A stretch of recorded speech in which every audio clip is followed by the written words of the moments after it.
সামরিক সদস্যদের স্ত্রীরা কোনো ধরনের মানে সমস্যায় পড়তেন অথবা কোনো ধরনের সহায়তার প্রয়োজন হতো, তারা কিন্তু তাকে স্মরণ করতেন। এটা একটা সঠিক কথা, দেশের কথা, দেশের স্বার্থের কথা এবং দেশের জনগণের কথা কিভাবে নির্ভয়ে বলতে হয় তা তিনি আমাদের শিখিয়ে গিয়েছেন।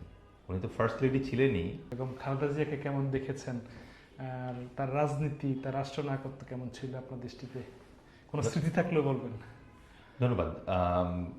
বেগম খালেদা জিয়া আমার কাছে ব্যক্তিগতভাবে তার আসলে অনেকগুলো পরিচয়। প্রথম পরিচয় যেটা, সেটা হচ্ছে উনি প্রয়াত রাষ্ট্রপতি জিয়াউর রহমানের সহধর্মিণী, এবং এই সহধর্মিণী হিসাবে উনি একই সাথে যে আমাদের সামরিক বাহিনীর যে সদস্যরা আছেন তাদের আমরা যেটাকে বলি মিলিটারি ওয়াইফস, তাদের সিনিয়র মোস্ট ছিলেন।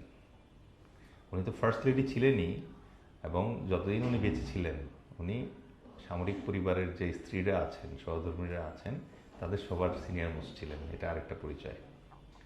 এবং আমার মনে আছে যে যখন এই সামরিক পরিবার এর সদস্যরা, স্পেশালি সামরিক সদস্যদের স্ত্রীরা কোনো ধরনের মানে সমস্যায় পড়তেন অথবা কোনো ধরনের সহায়তার প্রয়োজন হতো, তারা কিন্তু তাকে স্মরণ করতেন। এটা একটা। দ্বিতীয়ত যেটা পরিচয় তার আমার কাছে মুখ্য, সেটা হচ্ছে যে তিনি বাংলাদেশের প্রথম নারী প্রধানমন্ত্রী। সুতরাং বাংলাদেশে আজকে আপনি নারী জাগরণের এবং নারীদের যে অধিকার সংরক্ষণের যে একটা ইতিবাচক প্রেক্ষাপট এবং পরিবেশ দেখতে পান, এর পেছনে বেগম খালেদা জিয়ার যে ভূমিকা এবং বেগম খালেদা জিয়ার যে কন্ট্রিবিউশন বা অবদান, এটা অনস্বীকার্য। সুতরাং আজকে আমরা যে নারী আধুনিকায়ন দেখতে পাই বাংলাদেশে, তার কিন্তু একটা বড় অংশের কৃতিত্ব তার। এবার আসি তার রাজনৈতিক প্রজ্ঞা এবং তার শাসনকালের ব্যাপারে। আমরা সবাই বেগম খালেদা জিয়াকে একজন আপোষহীন নেত্রী হিসেবে চিনি। তো এই 2025-2026-এ এসে আমাদের দুইজন বর্ষিয়ান নারী রাজনীতিবিদ, তার ভিতরে একজন বেগম খালেদা জিয়া আর একজন শেখ হাসিনা। আজকে বেগম খালেদা জিয়ার জানাজায় সাধারণ মানুষের উপস্থিতি দেখলেই বোঝা যায় যে জনগণের কাছে তার গ্রহণযোগ্যতা কোন পর্যায়ে। আর শেখ হাসিনার প্রতি মানুষের ঘৃণা এবং তার যে পরিণতি, সেটা দেখলেও বোঝা যায় যে সে রাজনৈতিক অঙ্গনে কী অবদান রেখে গেছে। সুতরাং এই পার্থক্যটুকু আমি আনতে বাধ্য হলাম। তারপরে আমি যেটা বলবো সেটা হচ্ছে যে বেগম খালেদা জিয়া আমাদের মতো তরুণ রাজনীতিবিদ যারা, তাদের মননে, তাদের মানসিকতায় আপোষহীনতার একটা শিক্ষা দিয়ে গেছেন।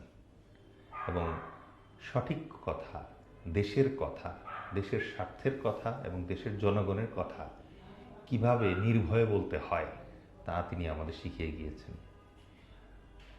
তার কাছ থেকে আমরা শিখতে পেরেছি যে দেশের বাইরে বেগম পাড়ায় ঠিকানা বানানো ছাড়াও কিভাবে দেশের রাজনীতি করা যায়, এবং কিভাবে যখন একটা রাজনীতিবিদকে যাবতীয় অত্যাচার এবং অবিচারের মুখোমুখি থাকার পরেও কিভাবে মাথা নত না করে, আপোষ না করে নিজের রাজনৈতিক প্রজ্ঞা এবং নিজের রাজনৈতিক দর্শনকে সামনে এগিয়ে নিয়ে যেতে হয়, তা আমরা বেগম খালেদা জিয়ার কাছ থেকে শিখেছি। আল্লাহ ওনার মানে বিদেহী আত্মার প্রতি মাগফিরাত কামনা করছি, এবং আল্লাহ নিশ্চয়ই তাকে বেহেশতের উপযুক্ত স্থানে তাকে স্থান দিবেন। তার মৃত্যুর পর আমি ব্যক্তিগতভাবে আমার জনতা দলের পক্ষ থেকে তার শোক বইয়ে স্বাক্ষর করতে গিয়েছিলাম, এবং সেখানে আমরা আমার দলের পক্ষ থেকে আমি ওই কথাটাই লিখেছি যে আপোষহীন নেত্রীর কাছ থেকে যে শিক্ষা আমরা পেয়েছি, সেই শিক্ষাকে সমুন্নত রেখেই আমরা সামনের দিনে রাজনীতি করতে চাই।